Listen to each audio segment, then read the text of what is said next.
අපේ රෙසිපි සිංහල මගේ YouTube නාලිකාවට ඔබ සියලු දෙනා සාදරයෙන් පිළිගන්නවා. අද මම අරන් ඇවිල්ලා තියෙන රෙසිපි එක රසවත් කුකුල්මස් කරියක්. මේ කුකුල්මස් කරිය මම ගොඩක් වෙනස් ක්‍රමයකට හදලා තියෙන්නේ. මේක මම පොල් කිරි සහ මාළු මිරිස් එකතු කරලා හදලා තියෙන්නේ. මේක ගොඩක්ම රසයි මේ කුකුල්මස් කරිය. ඒ වගේම හරිම සුවඳයි.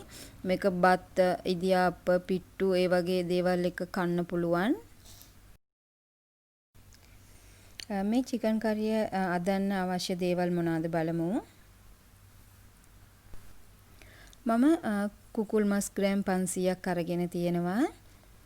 ඒ එකම බෙදපු සූදුරු කුඩු තේඳි භාගයයි බෙදපු තුනපා කුඩු තේඳි භාගයයි ඉඟුරු සුදු ලුණු තලලා ගන්නවා. ගොරක කෑල්ලක්, තක්කාලි ගෙඩියක්, ලුණු ගෙඩියක්, කරාබුනෙටි, රම්පේ එකම තුනපා කුඩු මේ සැඳි එකමාරයි, මිරිස් කුඩු මේ සැඳයි, කා කුඩු සුවල්පයයි, මාළු මිරිස් සහ ගම් මිරිස්, මේ දෙවෙනි වතාවට ගත්ත පොල් කිරි සහ පළවෙනි වතාවට ගත්ත පොල් කිරි.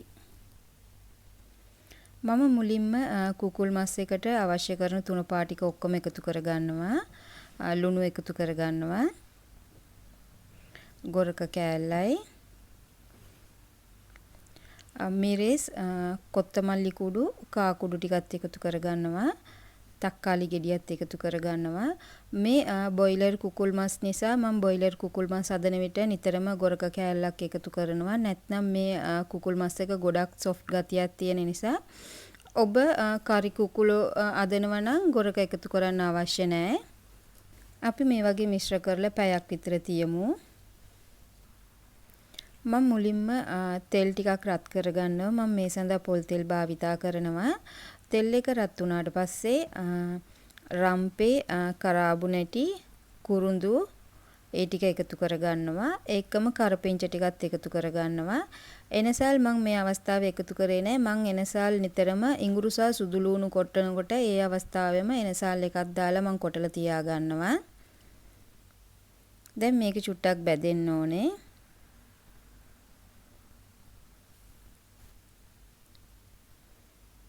දැන් මම මේ අවස්ථාවේ සුදු ලුණු ඉඟුරු එනසල් කොටලා තියාගත්ත එකත් එකතු කරගන්නවා.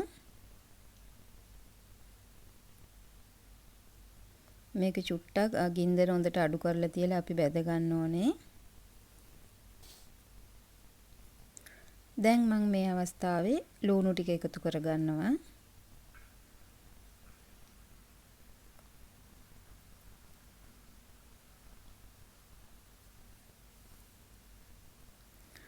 ලුණු එක හොඳට ගින්දර අඩු කරලා තියලා තමයි අපි ටෙම්පරාදු කරගන්න ඕනේ. නැත්නම් ටෙම්පරාදු ඉක්මනට කළු වෙනවා. මේ වගේ ලුණු ටික ඔක්කොම බැදුනට පස්සේ මේ අවස්ථාවේ මම මිරිස් කුඩු ස්වල්පයක් එකතු කරගන්නවා. එතකොට තමයි අපේ චිකන් කරියේ ලස්සන පාටක් එන්නේ. මාළු කරියක් වුණත් හදනකොට මේ වගේ ටෙම්පරාදුවට අනිවාර්යයෙන් මම මිරිස් කුඩු චුට්ටක් එකතු කරගන්නවා.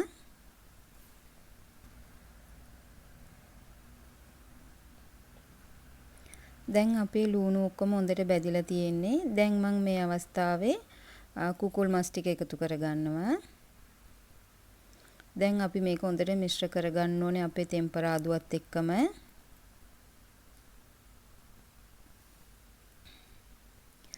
ඔබ මගේ channel එක පළවෙනි වතාවට බලන කෙනෙක් නම් මගේ channel එක subscribe කරලා නැතිනම් පාලෙන් තියෙන subscribe button එක press කරලා channel එක subscribe කරලා තියාගන්න. එතකොට මම වීඩියෝ upload කරොත් ඔයාලට miss කරන්නේ නැතුව මගේ වීඩියෝ බලන්න පුළුවන්.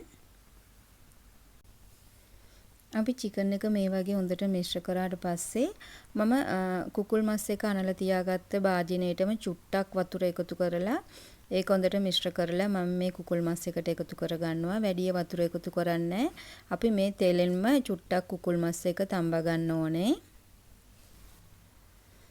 මම මේ වගේ වාලා තියෙනවා. ගින්දර අඩු කරලා තියාගන්න ඕනේ මේ අවස්ථාවේ. අපි නැවත ටිකක් මේක හොඳට මිශ්‍ර කරලා නැවත වාලා තියමු.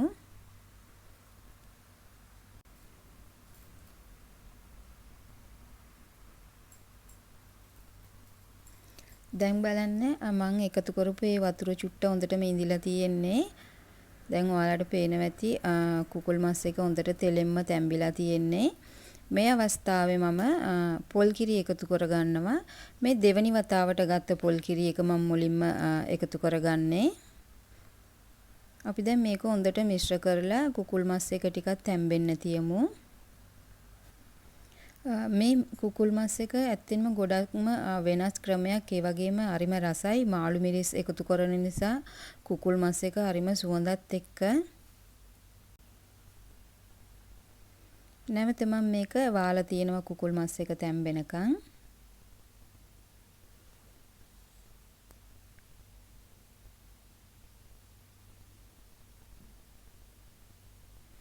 අපි සැරෙන් සැරේ මේ වගේ චුට්ටක් මිශ්‍ර කරගන්න ඕනේ කුකුල් මස් ඔද්ද. මම නැවත විනාඩියක් විතර මස් එක වාලා තියෙනවා. දැන් මම පළවෙනි වතාවට ගත්ත පොල් කිරි එකට සූදුරු කුඩු සහ බැදපු කළු කුඩු එක එකතු කරලා මිශ්‍ර කරගන්නවා.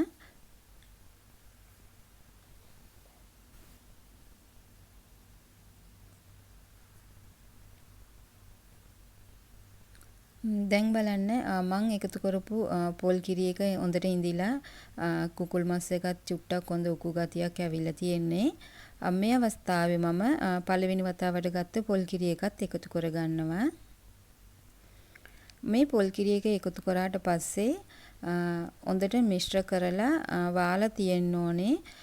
එකපාරක් ඔදි එක ඉතුරුවට පස්සේ අපි හොඳටම ගින්දර අඩු කරලා ඔදි එක උයන්න ඕනේ.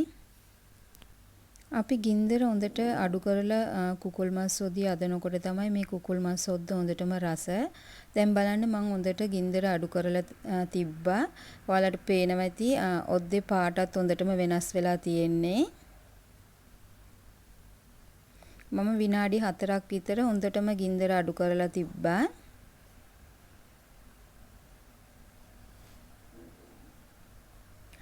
කුකුල් මස් මාළු ඒ වගේ දේවල් අදනකොට ඉක්මනටම ගින්දර වැඩියෙන් තියලා උයන් නරකයි. එතකොට ඒ ඔද්දේ රස නැති වෙනවා. මේ වගේ මද ගින්නේ උයනකොට තමයි මේ මස් මාළු වල හොද්දේ හොඳ රසක් තියෙන්නේ. දැන් මම මේ අවස්ථාවේ ගම් මිරිස් සහ මාළු මිරිස් ටික එකතු කරගන්නවා. අපි දැන් මේක හොඳට මිශ්‍ර කරලා මේ මාළු මිරිස් එක ඔද්ද යටට යන්නේ නැති වෙන්න මාළු මිරිස් ටික උඩින් අරන් තියාගන්න. එතකොට තමයි මාළු මිරිස් එක ඕනවට වැඩිය තැම්බෙන්නේ නැත්තේ. ගොඩක් තැම්බුනාම මාළු මිරිස් එක මේකේ රසත් නැති වෙනවා, සුවඳත් නැති වෙනවා. දැන් මම නැවත මේක වාලා තව විනාඩියක් විතර හොඳටම ගින්දර අඩු කරලා මේක තියෙනවා. බලන්න මේ වගේ හොඳටම ගින්දර අඩු කරලා තියන්න ඕනේ. අපි මාළු මිරිස් ටික එකතු කරාට පස්සේ ගොඩක් වෙලා මස් එක උයන්නේ විනාඩියක් විතර මේ වගේ ගින්දර හොඳට අඩු කරලා තියලා ගත්තම ඇති. දැන් ඔයාලට පේනවා ඇති මාළු මිරිස් එකත් බෙරි වෙලා නැහැ. මේ අවස්ථාවේ මාළු මිරිස් එක හොඳ සුවඳක් එනවා. මාළු මිරිස් එක ගොඩක් තැම්බුනාම ඒ සුවඳ නැති වෙනවා. සුවඳයි රසයි දෙකම නැති වෙනවා. ඒ නිසා අන්තිමට තමයි මේ වගේ මාළු මිරිස් එක එකතු කරගන්න ඕනේ. දැන් බලන්න අපේ රසවත් කුකුල් මස් කරිය ලෑස්ති. දැන් ඔයාලට පේනවා ඇති කුකුල් මස් එකේ ඔද්දේ ලස්සන පාටකුත් තියෙනවා. ඒ ලස්සන පාට එන්නේ අපි ගින්දර හොඳටම අඩු කරලා තියලා මස් ඔද්ද උයනකොට තමයි. මස් මාළු ඕනම දෙයක් මේ ක්‍රමයට උයලා බලන්න ගොඩක්ම රසයි. මේ වගේ මම තව කුකුල් මස් කරි, මස් කරි, මාළු කරි ඒ මාදලා තියෙනවා. මගේ channel එකට ගියොත් ඔයාලට බලා ගන්න පුළුවන්.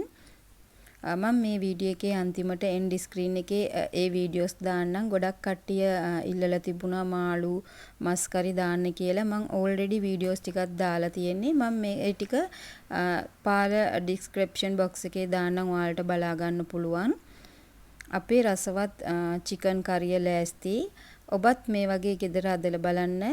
ඔබ මගේ මේ රෙසිපි එකට කැමති නම් මේ වීඩියෝ එක ලයික් කරලා යාළුවොත් එක්ක ෂෙයා කරන්න. නැවත මෙවන් රසවත් රෙසිපි එකේ නමු වනතුරු ඔබ සියලු දෙනාට සුබ දවසක්.